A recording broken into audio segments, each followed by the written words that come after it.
স্মরণকালের ভয়াবহ পরিস্থিতি পার করছে প্রিয় মাতৃভূমি, যার শুরুটা সরকারি চাকরিতে কোটা পদ্ধতি সংস্কারকে কেন্দ্র করে। প্রথম দিকে শিক্ষার্থীদের আন্দোলন শান্তিপূর্ণভাবে চললেও এক পর্যায়ে এতে ঢুকে পড়ে সহিংসতাকারীরা। প্রায় এক সপ্তাহ দেশ জুড়ে চলে জ্বালাও পোড়াও ভাঙচুর, হতাহত হন অনেকেই।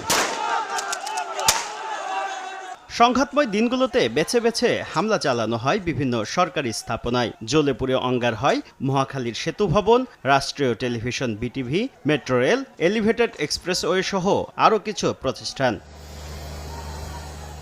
আগুন থেকে বাদ যায়নি মহাখালীর দুর্যোগ ব্যবস্থাপনা ভবন। গত 18 জুলাই নাশকতাকারীদের ওই আগুনে সঞ্চালন লাইন ক্ষতিগ্রস্ত হয়, দেশজুড়ে বন্ধ হয়ে যায় ব্রডব্যান্ড ইন্টারনেট সেবা।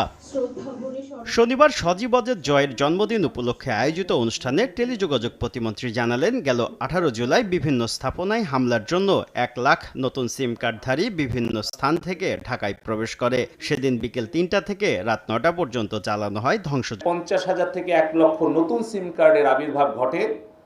এগুলোর তথ্য উপাত্ত এবং সূত্র বিশ্লেষণ করে দেখা যাচ্ছে বিএনপি, ছাত্রদল, জামাত এবং শিবিরের চিহ্নিত তালিকাভুক্ত সন্ত্রাসীরা এই কয়েকদিন ঢাকামুখী ছিল।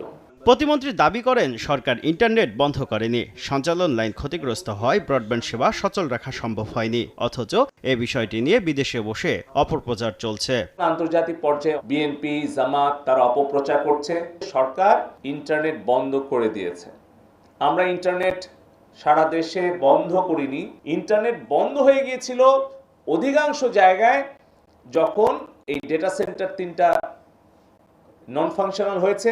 এদিকে মোবাইলে 4G সেবা চালু করতে রোববার অপারেটরদের সঙ্গে বৈঠকে বসবে বিটিআরসি। বৈঠকের দিন রাতে অথবা সোমবার চালু হতে পারে 4G সেবা। প্রতিরোধ গড়ে তুলতে হবে। শুভ খান, সময় সংবাদ, ঢাকা।